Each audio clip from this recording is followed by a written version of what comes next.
പോകാനായിട്ട് ഞാൻ ഇറങ്ങുമ്പോഴാണ് പെട്ടെന്ന് അപരിചിതനായ ഒരു മനുഷ്യൻ ചെറിയ പള്ളി കോമ്പൗണ്ടിലേക്ക് ഇങ്ങനെ വന്നിട്ട് ഇങ്ങനെ കൈകൂപ്പി നിന്നിട്ട് എനിക്ക് കുമ്പസാരിക്കണമെന്ന് പറഞ്ഞു. അപ്പം ഞാൻ നോക്കുമ്പോൾ കുമ്പസാരത്തിൽ ഒരു സൗകര്യമില്ല. അപ്പോൾ ഞാൻ ഡ്രൈവറോട് പറഞ്ഞു ആ കാറ് അതിൻ്റെ ഗ്ലാസ്സൊക്കെ ഒന്ന് താഴ്ത്തി ഇടുക. ഞാൻ ആ വ്യക്തിയോട് പറഞ്ഞു കാറിൻ്റെ ബാക്ക് സീറ്റിലേക്ക് ഇരുന്ന് ഇങ്ങോട്ട്, ഞാൻ ഫ്രണ്ട് സീറ്റിലിരുന്ന് കൊണ്ട് കുമ്പസാരം കേട്ടു. അതിനുപരിയായിട്ട് പ്രഥമത ചെയ്യേണ്ടത് ഗവൺമെൻറ്റാണ് ഇതിൻ്റെ ഉറവിടം കണ്ടെത്താൻ. നല്ല ഒരു ഇച്ഛാശക്തിയുള്ള ഗവൺമെൻറ് കേന്ദ്രത്തിലും അതുപോലെ സംസ്ഥാന ഗവൺമെൻറ്റുകളും അതിന് തക്കതായ രീതിയിൽ നടപടികൾ എടുക്കാനായിട്ടുള്ള ഒരു മനസ്സുണ്ടെങ്കിൽ ഇത് പരിഹരിക്കാൻ വലിയ പ്രശ്നമൊന്നുമില്ല.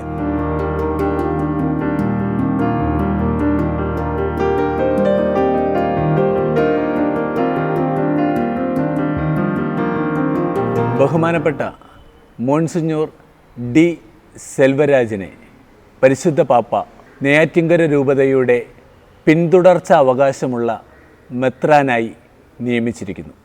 തിരുവനന്തപുരം രൂപതയിലും നെയ്യാറ്റിൻകര രൂപതയിലും വിവിധ മിഷൻ ഇടവകളിൽ വളരെ ദീർഘകാലം ഇടവക വികാരിയായി സേവനം ചെയ്തിട്ട് മെത്രാൻ പദവിയിലേക്ക് ഉയർത്തപ്പെടുന്ന monsignor doctor D Selvaraj Shalom പ്രേക്ഷകരുമായിട്ട് അഭിമുഖം നൽകുവാനായിട്ട് തയ്യാറായിരിക്കുകയാണ്.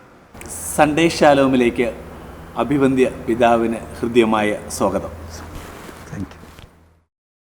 നെയ്യാറ്റിൻകര രൂപതയുടെ പിന്തുടർച്ച അവകാശമുള്ള മെത്രാനായി അഭിഷേകം ചെയ്യപ്പെടുമ്പോൾ അങ്ങയ്ക്ക് എന്താണ് പറയുവാനുള്ളത്?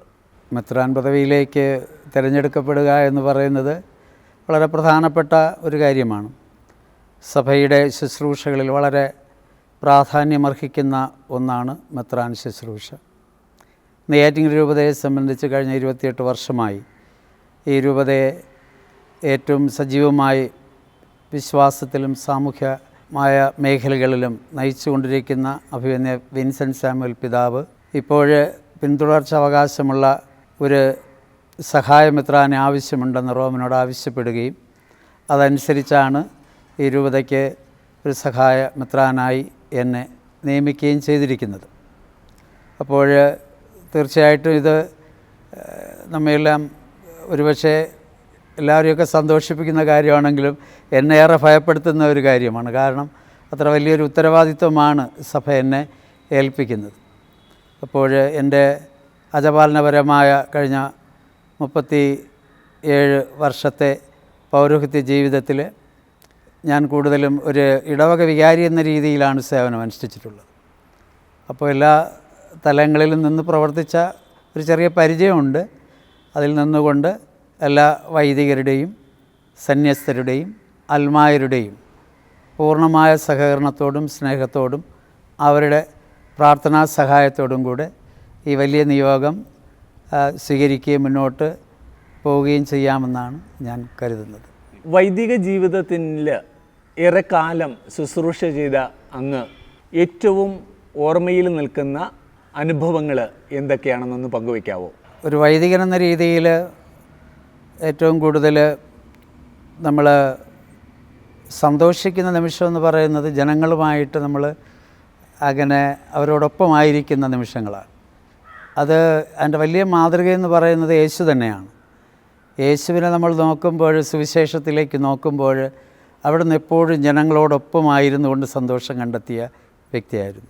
കുഞ്ഞുനാൾ മുതലേ ഞാൻ ഈശോയെക്കുറിച്ച് ചിന്തിക്കുമ്പോൾ ഈശോ ഇങ്ങനെ ജനങ്ങളുടെ ഇടയിലൂടെ വരിക, അവർക്ക് വേണ്ടി ഓരോ കാര്യങ്ങൾ ചെയ്യുക, അവരെ പ്രബോധിപ്പിക്കുക, ഇതൊക്കെ ഞാൻ കണ്ടിട്ടുണ്ട്.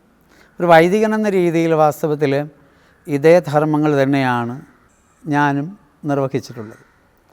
നമ്മൾ കടന്നു ചെല്ലുമ്പോൾ പല ഭവനങ്ങളിൽ, ഒരു ഭവനത്തിൽ ഞാൻ പണ്ട് ആദ്യത്തെ വികാരിയായിരുന്ന സ്ഥലത്ത്, ഞാൻ മുതിയാവളയിലാണ് ആദ്യം വികാരിയായിട്ട് പോകുന്നത്. അവിടെ ബെൽജിയം മിഷണറിമാരുടെ ശുശ്രൂഷയും പരിചരണവും ഏറ്റുവാങ്ങിയ പ്രത്യേകിച്ച് ദൈവദാസൻ അദയോദാത്തൂസ് അച്ഛൻ വികാരിയായിട്ട് അദ്ദേഹം മരണപ്പെട്ടത് 68-ലാണ്, 1968. ഞാൻ പോകുന്നത് 88-ൽ, 20 വർഷങ്ങൾക്ക് ശേഷം. അപ്പോൾ ജനങ്ങളുടെ മനസ്സിൽ ആ വലിയച്ഛനെക്കുറിച്ചുള്ള ഓർമ്മകളാണ് നിറഞ്ഞു നിന്നിരുന്നത്. അപ്പോൾ ആ ഒരു ഇടവകയിൽ ഞാൻ പോകുമ്പോൾ, പ്രത്യേകിച്ച് ഭവന സന്ദർശനങ്ങൾക്കൊക്കെ പോകുമ്പോൾ വലിയച്ഛനോട് ഇടപെടുന്ന രീതിയിൽ തന്നെയാണ് യുവവൈദികനായ എന്നോടും അവരിടപെടുന്നത്. അപ്പോൾ ഞാൻ മനസ്സിലാക്കിയ ഒരു കാര്യം, ജനങ്ങൾ വൈദികർ അവർ ചെറുപ്പമായാലും പ്രായമുള്ളവരായാലും വിദേശീയരായാലും സ്വദേശീയരായാലും ഒന്നുപോലെ കാണുന്നതായിട്ടാണ് എനിക്ക് തോന്നിയത്. അതൊരു വലിയ അനുഭവമായിരുന്നു. അങ്ങനെ ഞാൻ ഒരു ഭവനത്തിൽ പോകുമ്പോൾ അവർ എന്നോട് പറഞ്ഞു, ഇങ്ങനെ മോൾക്ക് വളരെ കാലമായിട്ട് ഒരു അസുഖമുണ്ട്. ഞാൻ മനസ്സിലാക്കുന്ന എപ്പിലെപ്സിയുടെ ഒരു ചെറിയ ബുദ്ധിമുട്ട് ആ കുഞ്ഞിനുണ്ട്. അവർ വളരെ സങ്കടത്തോടുകൂടെ മാതാപിതാക്കൾ ആ ഭവനത്തിൽ വെച്ച് പറയുന്നത് ഞാൻ ഓർക്കുന്നുണ്ട്. ഒരു സാധാരണ വീട്, ആ ഭവനത്തിലായിരിക്കുമ്പോൾ എനിക്ക് അവർ പറയുന്ന ഈ കുഞ്ഞിന് മരുന്നൊക്കെ കൊടുക്കുന്നുണ്ട്. പക്ഷേ പൂർണ്ണമായിട്ടൊന്ന് സുഖം കിട്ടിയിരുന്നുവെങ്കിൽ ഒന്ന് അച്ഛൻ പ്രാർത്ഥിക്കുമോ എന്ന് ചോദിച്ചാൽ അത് എനിക്കിപ്പോഴും ഓർമ്മയിലുണ്ടത്. പെട്ടെന്നാണ് എൻ്റെ മനസ്സിലേക്ക് അത് വന്നത്. എന്നിട്ട് ഞാൻ അത് പെൺകുട്ടിയാണ്, ആ കുഞ്ഞിന് വേണ്ടി ഞാൻ പ്രാർത്ഥിച്ചു. എൻ്റെ മനസ്സ് അന്ന് എന്തായിരുന്നു എന്നുള്ളത് എനിക്കിപ്പോൾ നല്ല ഓർമ്മയുണ്ട്. അതായത് ഞാൻ പറഞ്ഞ, കർത്താവേ, അങ്ങയുടെ അടുക്കിലേക്ക് വന്ന് യാചിച്ച എല്ലാവർക്കും സുഖം കൊടുത്തല്ലോ. ഞാൻ ബലഹീനനായ ഒരു മനുഷ്യൻ, ഞാൻ ഇവിടെ നിന്ന് പ്രാർത്ഥിച്ചാൽ അങ്ങ് കേൾക്കുമെന്ന് എനിക്കറിയില്ല. പക്ഷേ ഈ മക്കൾ എത്രയോ അവരാഗ്രഹിക്കുന്നുണ്ട്. അതുകൊണ്ട് കർത്താവേ, ഈ കുഞ്ഞിനൊന്ന് സൗഖ്യം നൽകണമേ എന്ന് പ്രാർത്ഥിച്ച് ആ കുടുംബാംഗങ്ങളോട് സംഭാഷണമൊക്കെ കഴിഞ്ഞ ശേഷം ഞാൻ മടങ്ങി. ഞാൻ പോയി. വർഷങ്ങൾക്ക് ശേഷം ആ മാതാപിതാക്കളിൽ ഒരാളെ എനിക്ക് കാണാനിടയായി. അപ്പോൾ അവരൊന്ന് പറഞ്ഞു, അച്ഛനന്ന് പ്രാർത്ഥിച്ച ശേഷം കുഞ്ഞിന് പിന്നീട് അസുഖം വന്നിട്ടില്ല എന്നെന്നോട് പറഞ്ഞത് എൻ്റെ ഓർമ്മയിൽ വന്നു. അപ്പോൾ ഞാൻ ചിന്തിച്ചത് ഇങ്ങനെയാണ്, കർത്താവിനോട് നമ്മൾ നമ്മുടെ ജനങ്ങളുടെ ആവശ്യങ്ങൾ പറഞ്ഞാൽ കർത്താവ് എത്രയോ ശ്രദ്ധയോടെ അത് കേട്ട് അതിന് ഉത്തരം നൽകുന്നവനാണ്, അല്ലേ? അപ്പോൾ അത് ഏത് വൈദികനും സാധിക്കും. അവൻ അഭിഷിക്തനാണോ, കർത്താവിനോട് പറഞ്ഞാൽ, മറ്റു മക്കൾ പറഞ്ഞാലും കേൾക്കും. പക്ഷേ ഒരു അഭിഷിക്തൻ ഈ മക്കളെ സമർപ്പിച്ച് അങ്ങനെ പറഞ്ഞാൽ കർത്താവ് വളരെ സ്നേഹത്തോടെ അത് കേൾക്കുകയും അത് നമ്മെ വളരെ സ്നേഹത്തോടെ അഭിവീക്ഷിക്കുകയും ചെയ്യും എന്ന ഒരു ചിന്ത എന്നിൽ കുറച്ചുകൂടെ രൂഢമൂലമാകാനായിട്ട് ഈ ഒരു അനുഭവം എന്നെ ഏറെ സഹായിച്ചു. അത് ഒരു ക്രിസ്മസ് രാത്രിയാണ്. ഞാനത് മുതിയാവിളയിൽ വികാരിയായിരിക്കുമ്പോഴാണ്. അന്നെനിക്ക് 7 പള്ളികളാണ്, അപ്പോൾ മറ്റ് സബ്സ്റ്റേഷൻ ഉൾപ്പെടെ. അപ്പോൾ അങ്ങനെയുള്ള ടൗണിനോട് ചേർന്ന് ഒരു കുഞ്ഞു പള്ളിയുണ്ട്. അതൊരു മാസ് സെൻ്ററാണ്. അവിടെ ക്രിസ്മസ് രാത്രി ആയതുകൊണ്ട് ഇങ്ങനെ കുർബാന കഴിഞ്ഞ ശേഷം പാട്ട് കേട്ടിട്ടുണ്ട്. പിന്നെ റോഡിലൊക്കെ ചെറിയ ക്രിസ്മസിൻ്റേതായ സെലിബ്രേഷൻസൊക്കെ അന്നിൻ്റെ രീതിയിലുണ്ട്. 90കളിലാണെന്ന് തോന്നുന്നു, അങ്ങനെ ഉണ്ടായിരുന്നു. അപ്പോൾ ഞാനിങ്ങനെ പെട്ടെന്ന് വെളിയിലേക്ക് ഇറങ്ങുമ്പോൾ ഞാൻ ഒരു ടാക്സി അറേഞ്ച് ചെയ്താണ്. ഞാനും എൻ്റെ കൂടെ 1-2 കുട്ടികൾ, ഓൾട്ടർ ബോയ്സ് ആണെന്നാണ് എൻ്റെ ഓർമ്മ. അതോ ബ്രദേഴ്സാണെന്ന് തോന്നുന്നു. അവർ സെമിനാരി വിദ്യാർത്ഥികൾ.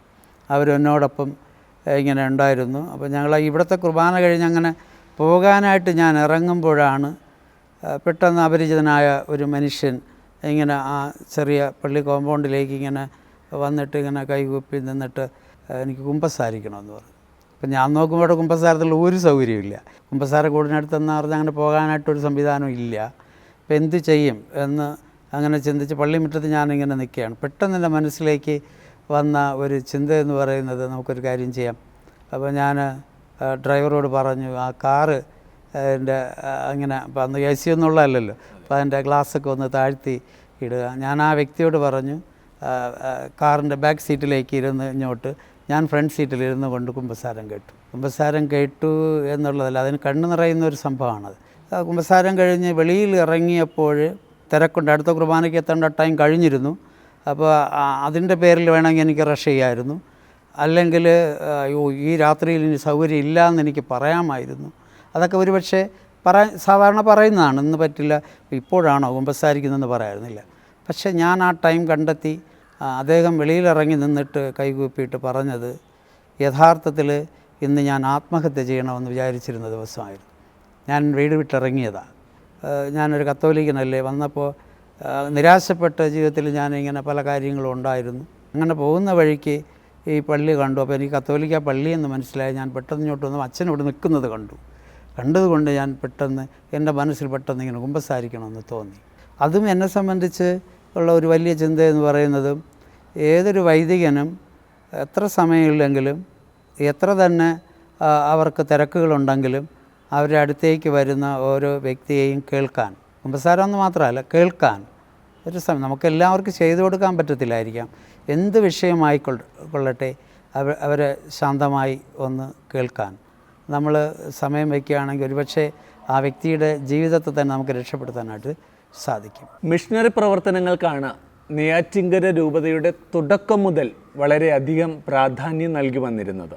എന്തൊക്കെ പ്രവർത്തനങ്ങൾക്കാണ് കൂടുതൽ പ്രാധാന്യം നൽകുവാനായിട്ട് അങ്ങ് ആഗ്രഹിക്കുക? മിഷൻ പ്രവർത്തനം എന്ന് കേൾക്കുമ്പോൾ തന്നെ നെയ്യാറ്റിൻകര രൂപതയിൽ എല്ലാവർക്കും അത് മനസ്സിലാകുന്ന ഒരു വാക്കാണ് മിഷൻ പ്രവർത്തനം എന്ന് പറയുമ്പോൾ.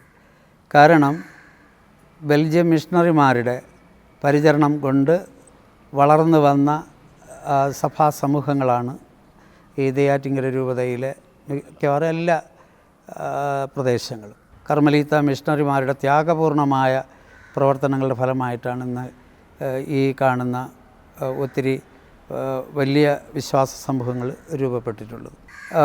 അപ്പോൾ ഈ ഒരു മിഷൻ ചൈതന്യം ഏറ്റുവാങ്ങി പിന്നീട് അവരുടെയൊക്കെ ശ്രമഫലമായി ഉണ്ടായ സമൂഹങ്ങളെ തദ്ദേശീയരായ വൈദികർ പിന്നെ വരുന്നു. ഏറ്റവും ഞങ്ങൾ ആദരിക്കുന്ന ഭാഗ്യ സ്മരണാർഹനെന്ന് പറയാം മോൺസിഞ്ഞോർ മാനുവൽ അൻപുടയാൻ, തദ്ദേശീയനാണ്. വലിയ മിഷൻ പ്രവർത്തനത്തിൻ്റെ മാതൃക ഞങ്ങൾക്ക് നൽകിയ വ്യക്തിയാണ്. അദ്ദേഹമാണ് എനിക്ക് ജ്ഞാനസ്നാനം നൽകിയത്. ഒത്തിരിയേറെ പേരെ ക്രിസ്തുവിൻ്റെ സുവിശേഷം അറിയിക്കാനും കൊച്ചു കൊച്ചു സഭാ സമൂഹങ്ങൾ രൂപപ്പെടാനും സാധിച്ചു. അതുപോലുള്ള മിഷൻ കേന്ദ്രങ്ങൾ പുതിയത് രൂപപ്പെടുത്താനൊന്നും ഇന്നിൻ്റെ കാലഘട്ടത്തിൽ അത്ര എളുപ്പമല്ല. കാരണം സാമൂഹ്യവും രാഷ്ട്രീയവും ആയിട്ടുള്ള പല പ്രശ്നങ്ങളുണ്ട്.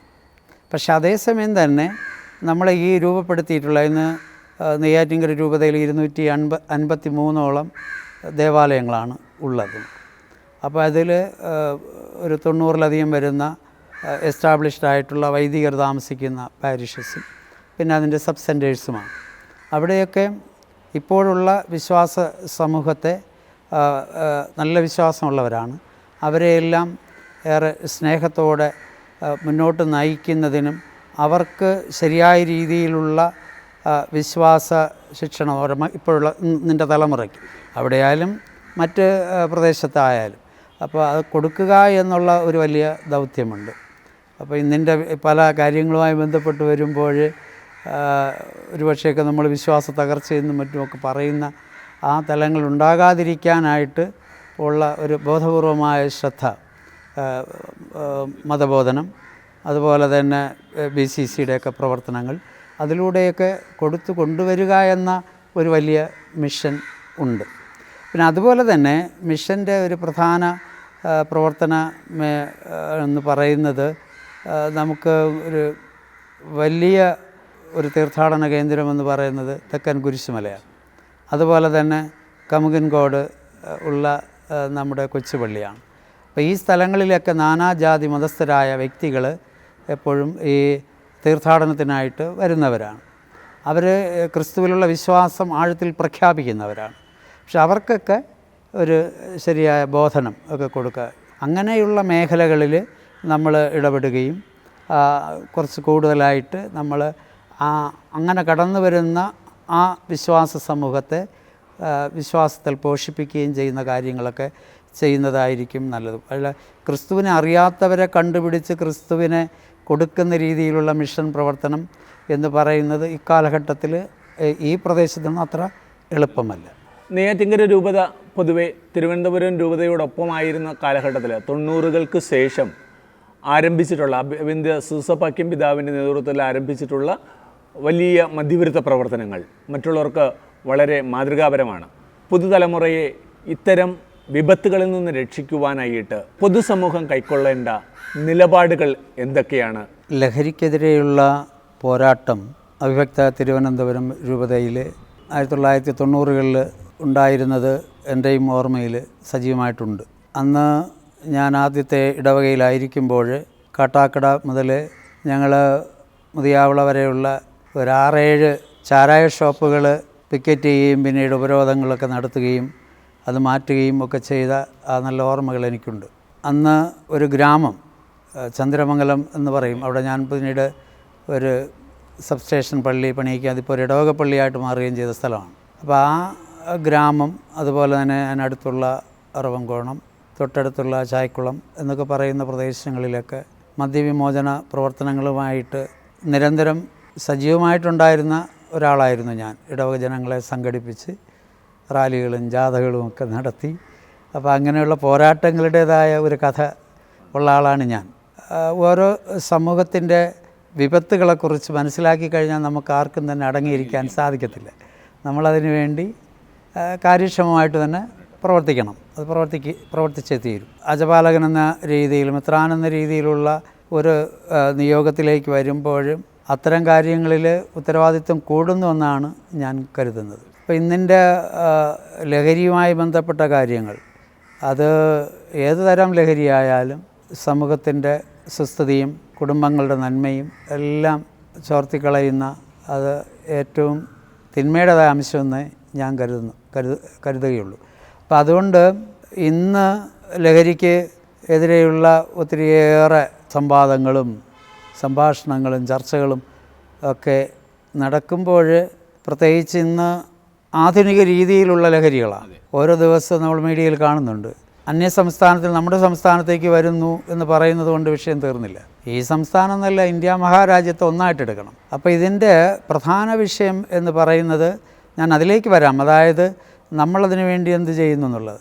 അതിനുപരിയായിട്ട് പ്രഥമത ചെയ്യേണ്ടത് ഗവൺമെൻറ്റാണ്. ഇതിൻ്റെ ഉറവിടം കണ്ടെത്താൻ നല്ല ഒരു ഇച്ഛാശക്തിയുള്ള ഗവൺമെൻറ് കേന്ദ്രത്തിലും അതുപോലെ തന്നെ സംസ്ഥാന ഗവൺമെൻറ്റുകളും അതിന് തക്കതായ രീതിയിൽ നടപടികൾ എടുക്കാനായിട്ടുള്ള ഒരു മനസ്സുണ്ടെങ്കിൽ ഇത് പരിഹരിക്കാൻ വലിയ പ്രശ്നമൊന്നുമില്ല. അതിന് നിയമത്തിൻ്റേതായ പിൻബലം വേണം. അതുപോലെ തന്നെ അത് കണ്ടെത്തുന്നതിനാവശ്യമായിട്ടുള്ള മനുഷ്യവിഭവശേഷിയും വേണം. ഇതിനോട് അനുഭാവപൂർവ്വം നിൽക്കുന്ന ഘടകങ്ങളെയാണ് ഏറ്റവും പേടിക്കേണ്ടത്. ഇത് എല്ലാം തുടച്ചു മാറ്റാൻ നിൽക്കുന്നുവെന്ന് തോന്നിപ്പിക്കുകയും അതേസമയം സഹായിക്കുകയും ചെയ്യുന്നവരാണ് നമ്മുടെ നാടിൻ്റെ ഒരു ശാപം എന്ന് പറയുന്നത്. വളരെ ശക്തമായ നടപടികൾ ഗവൺമെൻറ്റിൻ്റെ ഭാഗത്തു നിന്ന് ഉണ്ടാകുമ്പോൾ അതിന് സഹായികളായിട്ട് വോളണ്ടിയേഴ്സ് വേണ്ടി വരും. അതുപോലെ തന്നെ സന്നദ്ധ സംഘടനകൾ വേണ്ടി വരും. അതെല്ലാം പ്രൊവൈഡ് ചെയ്യാനായിട്ട് എപ്പോഴും സന്നദ്ധരായിട്ട് നിൽക്കുന്നവരാണ് സഭ. KCBC ആയാലും CBC ആയാലും അങ്ങനെ തന്നെയാണ്. അതുപോലെ തന്നെ ഇതര സഭാ വിഭാഗങ്ങൾ, മതവിഭാഗങ്ങൾ എല്ലാവരും ഈ വിപത്തിനെതിരെ കൈകോർക്കാനായിട്ട് തയ്യാറായിട്ട് നിൽക്കുന്നവരാണ്. ഈ വെറും ബോധവൽക്കരണം കൊണ്ടെന്നുള്ളൊരാശയത്തിൽ ഞാൻ വിശ്വസിക്കുന്നില്ല. ഈ ഉറവിടം കണ്ടെത്തി നശിപ്പിക്കുന്ന ഒരു കാര്യത്തിലേക്ക് വരുമ്പോൾ വലിയൊരു പ്രശ്നം തീർന്നെന്നുള്ളതാണ്. ബോധവൽക്കരണം എന്ന് പറയുന്നത് അഥവാ ഇത് കയ്യിൽപ്പെട്ടാൽ ഉപയോഗിക്കുന്നതിനെക്കുറിച്ചുള്ളതാണ്. അത് രണ്ടാമത് വരുന്നത്. ഇതില്ലെങ്കിൽ ഉപയോഗിക്കില്ലല്ലോ.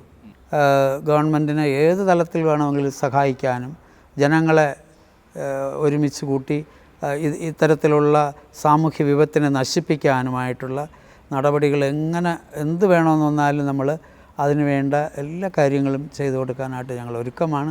ഇപ്പോഴേ സന്നദ്ധരാണ്. അത്തരത്തിലുള്ള ചിന്തകൾ വന്നാൽ എപ്പോഴും ഞങ്ങൾ അതിനോട് പങ്കുചേരുന്നവരാണ്. നെയ്യാറ്റിൻകര രൂപതയെ സംബന്ധിച്ചിടത്തോളം സഭാ ശുശ്രൂഷകൾക്ക് നേരിടുന്ന വെല്ലുവിളികൾ, പ്രതിസന്ധികൾ എന്തെങ്കിലും അങ്ങയുടെ ശ്രദ്ധയിൽപ്പെട്ടിട്ടുണ്ടോ? പ്രതിസന്ധികൾ ഉണ്ടെങ്കിൽ അവയെ എപ്രകാരം അഭിമുഖീകരിക്കാനാണ് അങ്ങ് ആഗ്രഹിക്കുക? ഒരു വെല്ലുവിളി പോലെ എടുത്ത് നമ്മൾ ചെയ്യേണ്ട ഒരു കാര്യമെന്ന് പറയാൻ നമ്മൾ ശ്രദ്ധ വയ്ക്കേണ്ടത് യുവജനങ്ങളിലാണ്. പ്രത്യേകിച്ച് ഈ ഒരു കാലഘട്ടത്തിലായപ്പോൾ നേരത്തെ നമ്മൾ പറഞ്ഞ ആ വിഷയങ്ങളുമായി ബന്ധപ്പെട്ടാണത്. അങ്ങനെ വരുമ്പോൾ അവർക്ക് ഉതകുന്ന രീതിയിലുള്ള, അവരെ ശരിയായ ധാർമ്മികതയിലും ശരിയായ ഒരു ജീവിത വീക്ഷണത്തിലും അവരെ ചേർത്ത് നിർത്തുന്നതിന് ആവശ്യമായിട്ടുള്ള പദ്ധതികൾ നമ്മൾ ചെയ്യണമെന്ന് പറയുമ്പോൾ കുഞ്ഞുങ്ങളെയൊക്കെ അവരെ അഭിമുഖീകരിക്കുന്ന വലിയൊരു പ്രശ്നം എന്ന് പറഞ്ഞാൽ തൊഴിലില്ലായ്മയാണ്. നെയ്യാറ്റിൻകര രൂപതയിൽ ഒത്തിരിയേറെ വിദ്യാഭ്യാസപരമായി ഉയർന്ന കുട്ടികളുണ്ട്. മറ്റ് പല രൂപതകളും ഇന്ന് അഭിമുഖീകരിക്കുന്ന വലിയ പ്രശ്നം, ഇവിടെ നിന്നെല്ലാം കുട്ടികളെല്ലാം വിദേശത്തേക്ക് പോകുന്നു. അതിൻ്റെ ഒരു ഒഴുക്ക് കാര്യമായിട്ട് ഇവിടെ ഉണ്ടായിട്ടില്ല. അപ്പോൾ ആ ഒരു ഒഴുക്ക് വരാതെ, ആ ഒഴുക്ക് വന്നാലുള്ള കുഴപ്പം എന്താണെന്ന് വെച്ചാൽ അത് കുടുംബങ്ങളെ തകർത്ത് കളയും. അപ്പോൾ ആ ഒരു ഡേഞ്ചർ ഞാൻ മുൻകൂട്ടി കാണുന്നുണ്ട്. പിന്നെ കുട്ടികൾക്ക് വിദ്യാഭ്യാസം ഒക്കെ ചെയ്യുന്നതിന് യുവജനങ്ങൾക്ക് എല്ലാവരും അത്രയൊന്നും സാമ്പത്തികമായിട്ടുള്ളവരൊന്നുമല്ല, അവരെയൊക്കെ ഒന്ന് സപ്പോർട്ട് ചെയ്യണം. അങ്ങനെയൊക്കെ വരുമ്പോൾ ഈ ചലഞ്ചസൊക്കെ മറികടക്കാമെന്നാണ് ഞാൻ കരുതുന്നത്. നെയ്യാറ്റിങ്കര എന്ന് പറയുമ്പോൾ 3 താലൂക്കുകളുള്ള ഒരു രൂപത. അത് വെറും നമ്മൾ കത്തോലിക്കരായ വ്യക്തികൾ മാത്രമല്ലല്ലോ ദൈവത്തിൻ്റെ മക്കൾ. ദൈവമക്കളെന്ന് പറയുന്ന നാനാജാതി മതസ്ഥരായ മക്കൾ. അവരുടെയൊക്കെ പ്രശ്നങ്ങളിലൊക്കെ ഇടപെടുന്ന പല കാര്യങ്ങളിലുമൊക്കെ ഉണ്ട്. അതായത് നെറ്റ്സിൻ്റെയൊക്കെ പ്രവർത്തനം, ഞങ്ങളുടെ സോഷ്യൽ സർവീസ് സൊസൈറ്റിയൊക്കെ എല്ലാവരെയും ഉൾക്കൊള്ളുന്ന പദ്ധതികളൊക്കെയാണ്. സ്വയം സഹായ സംഘങ്ങളും മറ്റു പദ്ധതികളുമൊക്കെ ഉണ്ട്. അഭിമന്യ പിതാവിൻ്റെ നേതൃത്വത്തിൽ നമുക്ക് എല്ലാ ശുശ്രൂഷകളെയും മനസ്സിൽ കണ്ടുകൊണ്ടുള്ള ഒരു പ്രവർത്തന ശൈലി ഓൾറെഡി ഉണ്ട് നമുക്ക്. അപ്പോൾ ഇവിടെ എപ്പോഴും അവർ വരുമ്പോൾ അവരിൽ നിന്നൊക്കെ വരുന്ന നിർദ്ദേശങ്ങളെന്നൊക്കെ പറയുന്നത് നമുക്ക് തൊഴിലധിഷ്ഠിത വിദ്യാഭ്യാസ സ്ഥാപനങ്ങൾ വേണം.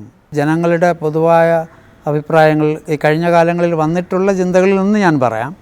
അത് കുറച്ചുകൂടെയൊക്കെ ഈ തൊഴിലധിഷ്ഠിതമായി ഉള്ള വിദ്യാഭ്യാസ സ്ഥാപനങ്ങൾ വരുന്നത് നന്നായിരിക്കും എന്ന് എനിക്ക് തോന്നാറുണ്ട്. പിന്നെ എനിക്ക് രണ്ടാമത് എൻ്റെ മനസ്സിലേക്ക് വന്നിട്ടുള്ളതും ഏറ്റവും നന്നായിട്ടൊക്കെ മതബോധനവും എല്ലാം നടന്നു പോകുന്ന വിശ്വാസബോധന കാര്യങ്ങളും പല പദ്ധതികളും ഉണ്ടെങ്കിലും ഒത്തിരി പദ്ധതികൾ ഇങ്ങനെ നടത്തുന്നതിനേക്കാളും വളരെ ഇഫക്റ്റീവായിട്ട് നടത്തുന്ന കുറച്ച് കാര്യങ്ങൾ ദൈവവിളി പോലുള്ള കാര്യങ്ങളിലേക്ക് വരുമ്പോൾ പോലും ഒരുപക്ഷെ ഞാൻ പാഠപുസ്തകത്തെക്കുറിച്ച് അല്ല പറയുന്നത്. പാഠപുസ്തകത്തിൽ ഉള്ള കാര്യങ്ങൾ തന്നെ കുഞ്ഞുങ്ങൾക്ക് അത് അവർക്ക് സ്വീകാര്യമായ രീതിയിൽ അവതരിപ്പിക്കപ്പെടുന്ന ഒരു ശൈലി വേണമെന്ന് ഒരു ഇടവക വികാരിയായിരിക്കുമ്പോൾ എനിക്ക് തോന്നിയിട്ടുണ്ട്. കുടുംബങ്ങളെ പ്രത്യേകിച്ച് നമുക്കിപ്പോൾ കുടുംബ അംഗങ്ങളൊക്കെ വളരെ കുറവാണല്ലേ. പ്രോ ലൈഫിനെ കുറിച്ചൊക്കെ എന്നോട് നേരത്തെ പറഞ്ഞു. അപ്പോൾ അങ്ങനെയുള്ള കാര്യങ്ങളൊക്കെ ഇത് നമ്മുടെയൊക്കെ ഒരു ബോധവൽക്കരണത്തിലൂടെ കുടുംബങ്ങൾ, ശക്തമായ കുടുംബങ്ങൾ, വലിയ കുടുംബങ്ങൾ, വിശുദ്ധമായ കുടുംബങ്ങൾ, ആ ഒരു ദർശനം തീർച്ചയായിട്ടും അത് സഭയുടെ തന്നെ ഒരു വലിയ ദർശനമാണല്ലോ ഇപ്പം. അപ്പോൾ അത് ഒക്കെ ഒന്ന് മനസ്സിൽ വെച്ചുകൊണ്ടുള്ള കാര്യങ്ങൾ ഒക്കെ മുന്നോട്ട് പോയി. ഇവിടെ ഉണ്ട് അത് ഓൾറെഡി. അത്തരത്തിലുള്ള ചിന്തകളൊക്കെ നമ്മുടെ കുടുംബ പ്രേക്ഷിതത്വ ശുശ്രൂഷ വഴി വളരെ മനോഹരമായിട്ട് നടക്കുന്നുണ്ട്. പിതാവേ, അങ്ങ് ഈ കാലഘട്ടത്തിൽ ആ ശുശ്രൂഷ പൗരോഹിത്യത്തിൽ ആയിരുന്ന കാലഘട്ടത്തിലോ എപ്പോഴെങ്കിലും ഇങ്ങനെ ഒരു ഉയർത്തപ്പെടലിൽ അല്ലെങ്കിൽ പുതിയൊരു ശുശ്രൂഷ, ഒരു മെത്രാൻ ശുശ്രൂഷയിലേക്ക് അങ്ങ് കടന്നു വരുമെന്ന് ഏതെങ്കിലും വേള അങ്ങ് ചിന്തിച്ചിട്ടുണ്ടായിരുന്നോ? ഇപ്പോൾ കുഞ്ഞുനാൾ മുതൽ തന്നെ നമ്മളെ കാണുന്ന, ഒരുപക്ഷെ നമ്മളെ സ്നേഹിക്കുന്നവരാകാം, അല്ലെങ്കിൽ നമ്മുടെ പ്രവർത്തന ശൈലി ഇഷ്ടപ്പെടുന്നവരാകാം, അങ്ങനെ അനേകർ ഒക്കെ ഇങ്ങനെ പറയാറുണ്ട്. ഞാൻ മറ്റു പലരെക്കുറിച്ചും പറഞ്ഞിട്ടുമുണ്ട്. ഞാനങ്ങനെ ഒത്തിരി പേരെക്കുറിച്ച് ചിന്തിച്ചിട്ടുണ്ട്. ചിലരോട് ഞാൻ പറഞ്ഞിട്ടുമുണ്ട് താങ്കളൊക്കെ ഇതിന് ആകാണ്. അങ്ങനെ ഈ അടുത്ത കാലത്ത് മരിച്ചുപോയ ഒരു വ്യക്തി, ഞാൻ തിരുപുറം ഇടവകയിൽ 30 വർഷം മുമ്പ് അവിടെ ഞാൻ ബെൽജിയത്ത് പഠിക്കാൻ പോകുന്നതിന് മുമ്പ് ആ പള്ളിയിൽ ചാർജായത്. പിന്നീട് ഞാനിപ്പോൾ അവിടെ വികാരിയായിട്ട് പോയി. വീണ്ടും അവിടെ പോകുമ്പോൾ അവിടെ ഒരു സഹോദരൻ, അദ്ദേഹത്തിൻ്റെ പേര് സത്യനേശൻ എന്നാണ്. അദ്ദേഹം ഞാനന്ന് എനിക്ക് എത്ര വയസ്സ്, അന്നൊരു 28 വയസ്സൊക്കെ ഉള്ളൂ. അന്ന് എനിക്ക് 33 വയസ്സ്, ഈശോയുടെ വയസ്സ്. അപ്പോൾ 33ാമത്തെ വയസ്സിൽ അദ്ദേഹം വന്ന് പതുക്കെ എൻ്റെ തലയിൽ ഇങ്ങനെ കൈ വെച്ചിട്ട് പറയും, ഇത് തൊപ്പിയിരിക്കേണ്ട ആളെന്നൊക്കെ പറയും. അപ്പം ഞാൻ തമാശയായിട്ട് അദ്ദേഹത്തെ, അപ്പോൾ അവിടെ അദ്ദേഹം ഈയിടയ്ക്കാണ് മരണപ്പെടുന്നതിന് മുമ്പും അദ്ദേഹം അദ്ദേഹം സീരിയസ് ആയിട്ടാണ് പറയുന്നത്. അപ്പം എനിക്കത് തമാശയായിട്ടാണ് തോന്നിയിട്ടുള്ളത്. കാരണം അങ്ങനെ അതിനൊന്നും ഒരു അർഹതയില്ല. അതൊക്കെ വളരെ ഉത്തരവാദിത്തപ്പെട്ട ഒരു കാര്യമല്ലേ. ദൈവം അതിന് അർഹരായിട്ടുള്ളവരല്ലേ തിരഞ്ഞെടുക്കുകയുള്ളൂ എന്ന് പറയും. പിന്നെ കഴിഞ്ഞ ഈ കാലഘട്ടത്തിൽ ഒരു 3-4 വർഷങ്ങളായി നമ്മൾ ഇടവകയിൽ വർക്ക് ചെയ്യുമ്പോൾ സ്വാഭാവികമായിട്ട് ഒത്തിരി പേര് നമ്മളോട് ഇങ്ങനെ പറയും, 60 വയസ്സൊക്കെ ആയി, ഇനി അങ്ങനെയുള്ള ഒരാൾ ചിന്തിക്കാൻ പോലും പാടില്ല, ഞാൻ ചിന്തിക്കില്ല, നിങ്ങൾ പോലും ചിന്തിക്കാൻ പാടില്ല എന്ന് ഞാൻ പറയും. ഞാൻ അങ്ങനെ ഒരു പ്രതീക്ഷയൊന്നും അങ്ങനെയല്ല. പിന്നെ ദൈവം എന്നെ ഇങ്ങനെ ഒരു നിയോഗം ഇപ്പോൾ ഏൽപ്പിക്കുന്നു. അതുകൊണ്ട് ഇത് ഒരിക്കലും ആർക്കും പ്രതീക്ഷിക്കാവുന്ന ഒരു കാര്യമല്ല. അപ്പോൾ തിരഞ്ഞെടുക്കുമ്പോൾ ഒരാളും തിരഞ്ഞെടുക്കപ്പെട്ടുകൊണ്ട് അയാൾ പെർഫെക്റ്റാണ്, അയാളെല്ലാം തികഞ്ഞവനാണെന്നൊന്നും ഞാൻ അർത്ഥമൊന്നുമില്ല. അവർ പല പരിഗണനകൾ വെച്ച് നോക്കും. പക്ഷേ ദൈവം ഒരുപക്ഷെ ഇങ്ങനെ എന്നെ ഏൽപ്പിക്കുമ്പോൾ എനിക്ക് അവിടുത്തെ ശക്തി എനിക്ക് കൂടുതൽ ആവശ്യമുണ്ട്. ബലഹീനതയിലാണ് ശക്തി പ്രകടമാകുന്നത് എന്ന ആ വചനം വളരെ ശ്രദ്ധേയമായതൊന്നാണ്. പൊതുവേ പല പിതാക്കന്മാരും കേരള സഭയിൽ പല ബ്രാൻഡ് അംബാസഡർമാർ പോലെ ആകാറുണ്ട്, അല്ലെങ്കിൽ ദൈവജനം അങ്ങനെ അവരെ മാറ്റാറുണ്ട്. പ്രത്യേകിച്ച് ഏത് ആൾക്കാരെയാണ് അങ്ങ് ഏറ്റവും കൂടുതൽ ചേർത്ത് പിടിച്ചുകൊണ്ട് അവർക്ക് വേണ്ടി അങ്ങ് നിലപാടുകൾ എടുക്കുക എന്നറിഞ്ഞാൽ കൊള്ളാമെന്ന് ആഗ്രഹമുണ്ട്. ഓരോ പുരോഹിതൻ്റെയും ഓരോ മെത്രാൻ്റെയും മോഡലും ഗുരുവുമെല്ലാം ക്രിസ്തുവാണ്. ഈ നേരത്തെ പറഞ്ഞ ബ്രാൻഡിങ് കാര്യങ്ങളെല്ലാം തന്നെ ക്രിസ്തുവിൽ നോക്കിയാൽ കാണാം. ക്രിസ്തുവിൽ ഇതിൻ്റെ എല്ലാ ഘടകങ്ങളും ഉണ്ട്. അവർ ചിലർ അതിൽ ചിലത് ഹൈലൈറ്റ് ചെയ്യുന്നെന്ന് മാത്രം. ക്രിസ്തുവിൻ്റെ ഒരു മുഖമെന്ന് ഞാൻ എപ്പോഴും കണ്ടിട്ടുള്ളത് അനുകമ്പയുടെയാണ്. അപ്പോൾ ആ ക്രിസ്തു എന്ന് പറയുന്നത് ഇന്ന് സിനഡൊക്കെ എടുത്ത് കാണിക്കുന്ന സിനഡാത്മകതയുടെ ശൈലി എന്ന് പറയുന്നത് കേൾക്കുന്ന, കൂടെ നിൽക്കുന്ന, സപ്പോർട്ട് ചെയ്യുന്ന, പ്രോത്സാഹിപ്പിക്കുന്ന, കുറവുകൾ വന്നാൽ ക്ഷമിക്കുന്ന, അങ്ങനെയുള്ള ഒരു ക്രിസ്തു ദർശനം ബാല്യം മുതൽ എൻ്റെ മനസ്സിലുണ്ട്. എടുത്തു പറയേണ്ട ഭാവം ക്രിസ്തു ഭാവമാണ്. അപ്പോൾ അതിൽ കർഷകർ വരാം, നിർമ്മാണ തൊഴിലാളികൾ വരാം, മത്സ്യത്തൊഴിലാളികൾ വരാം, എല്ലാവരും വരാം. മത്തായി 14:14 അവൻ കരക്കിറങ്ങിയപ്പോൾ വലിയൊരു ജനാവലിയെ കണ്ടു, അവൻ അവരോട് അനുകമ്പ തോന്നി. അതാണ് എൻ്റെ ആപ്തവാക്യം, മോട്ടോ, അനുകമ്പയോടെ ശുശ്രൂഷിക്കാൻ. അപ്പോൾ അത് അങ്ങനെ മനസ്സിൽ അനുകമ്പയോടെ എന്ന് പറയുമ്പോൾ ആ വാക്ക് തെറ്റിദ്ധരിക്കരുത്. ഞാനെന്തോ അനുകമ്പ അതല്ല, കൂടെ നിന്ന് സപ്പോർട്ട് ചെയ്യുന്നു. ഇത് എവിടെ നിന്നാണ് എനിക്ക് കൂടുതൽ വെളിവായത് എന്ന് ചോദിച്ചാൽ 32 വർഷത്തെ എൻ്റെ ഇടവക വികാരി എന്ന തരത്തിലുള്ള എൻ്റെ അനുഭവത്തിൽ നിന്നാണ്. നമ്മുടെ സമ്പത്തിൻ്റെ ഒരു നല്ല ഭാഗം ഇങ്ങനെയുള്ളവർക്ക് വേണ്ടി പങ്കുവയ്ക്കണമെന്നൊരാശയം ഉള്ളിൽ പണ്ടേ ഉള്ളതാണ് എനിക്ക്. തിരുപ്പുറം ഇടവകയിൽ 30% വരുമാനത്തിൻ്റെത് നീക്കി വെച്ച് എല്ലാ മാസവും മുന്നോട്ട് പോകുള്ളൂ. അത് 20% ആതൊരു ശുശ്രൂഷ, 10% വിദ്യാഭ്യാസം. ആ ഒരു ശൈലി എല്ലാ ഇടവകളും സ്വീകരിക്കണമെന്നും രൂപതകൾ സ്വീകരിക്കണമെന്നൊക്കെ ആഗ്രഹമുള്ള ആളാണ് ഞാൻ. അത് എത്രത്തോളമൊക്കെ ആകും എന്നെനിക്കറിയത്തില്ല. പക്ഷേ പ്രായോഗികമായ കാര്യങ്ങളൊക്കെ അതൊക്കെ ഭാവിയിൽ ആലോചിച്ചൊക്കെ നമുക്ക് സമൂഹം ഒരുമിച്ച് ചർച്ച ചെയ്ത് അതൊക്കെ ചെയ്യാനായിട്ട് സാധിക്കും. ശാലോം പ്രേക്ഷകരോട് അങ്ങയ്ക്ക് എന്താണ് പറയുവാനുള്ളത്? നമ്മൾ മഹാജൂബിലിയുടെ ഒരു വർഷത്തിലാണല്ലോ. കർത്താവിൻ്റെ ജൂബിലി ആഘോഷിക്കാനായിട്ട് 2025 വരുമ്പോൾ നമ്മൾ എടുത്തിരിക്കുന്ന ആപ്തവാക്യം തന്നെ പ്രത്യാശയുടെ തീർത്ഥാടകരെന്നാണ്. അപ്പോൾ ഇന്ന് കൈവിടാതെ നമ്മൾ മുറുകെ പിടിക്കേണ്ട ഒന്നാണ് പ്രത്യാശ. കാരണം നമ്മൾ മാധ്യമങ്ങളിലൂടെയൊക്കെ പലപ്പോഴും കാണുന്ന ചിലരുടെയൊക്കെ വിശ്വാസത്യാഗം, ചിലരുടെയൊക്കെ മരണങ്ങൾ, അതുവരെ മുറുകെ പിടിച്ചതെല്ലാം ഇട്ടെറിഞ്ഞു പോകുന്ന ഒരവസ്ഥകൾ, ഇതൊക്കെ ഉള്ളപ്പോൾ നമ്മൾ വളരെ ശ്രദ്ധാപൂർവം മനസ്സിൽ വയ്ക്കേണ്ടത് ക്രിസ്തുവാകുന്ന രക്ഷകനിൽ മുറുകെ പിടിച്ചുള്ള ഒരു ജീവിതശൈലി നമുക്കുണ്ടാകണം എന്നുള്ളതാണ്. അവിടുന്ന് രക്ഷകനാണ്, അവിടുന്നിലൂടെയാണ് നമ്മൾ ഓരോരുത്തരും രക്ഷിക്കപ്പെടുന്നത് എന്നുള്ള ആ മഹാസന്ദേശം കൂടെയുള്ളവർക്ക് പകർന്നു കൊടുക്കാനായിട്ട് ശാലോമിലെ എല്ലാ പ്രിയപ്പെട്ടവർക്കും സാധിക്കട്ടെ എന്നതാണ് എൻ്റെ ആശംസ. നിങ്ങളെ കേൾക്കുന്നവർ, നിങ്ങളുമായി സംഭാഷിക്കുന്നവർ എല്ലാവരും ക്രിസ്തുവിൽ പ്രത്യാശ അർപ്പിച്ച് മുന്നോട്ട് നീങ്ങുന്ന വ്യക്തികളായിട്ട് രൂപപ്പെടട്ടെ എന്നതാണ് എൻ്റെ പ്രാർത്ഥന. എല്ലാവിധമായ നന്മകളും സ്നേഹപൂർവ്വം നിങ്ങൾക്ക് ആശംസിക്കുന്നു. പ്രിയപ്പെട്ടവരെ, പിതാവിൻ്റെ വളരെ തിരക്കുള്ള സമയം ശാലോം പ്രേക്ഷകരുമായിട്ട് കുറച്ച് കാര്യങ്ങൾ പങ്കുവയ്ക്കുവാനായിട്ട് പിതാവ് തയ്യാറായി. കർത്താവിൻ്റെയും ദൈവ ജനത്തിൻ്റെയും പ്രിയപ്പെട്ട മെത്രാനായി കേരള സഭയ്ക്കും ആഗോള സഭയ്ക്കും പ്രത്യേകിച്ച് നെയ്യാറ്റിൻകര രൂപതയുടെ വിശ്വാസ സമൂഹത്തിനും ദൈവം അനുഗ്രഹമായി പരിശുദ്ധാത്മാവിൻ്റെ നിറവ് ചൊരിയാൻ വേണ്ടി നമുക്ക് ശാലോം പ്രേക്ഷകർക്ക് പ്രാർത്ഥിക്കാം. പിതാവിന് ശാലോം പ്രേക്ഷകരുടെ എല്ലാവിധ ആശംസകളും പ്രാർത്ഥനകളും അർപ്പിക്കുകയാണ്. Thank you Lord.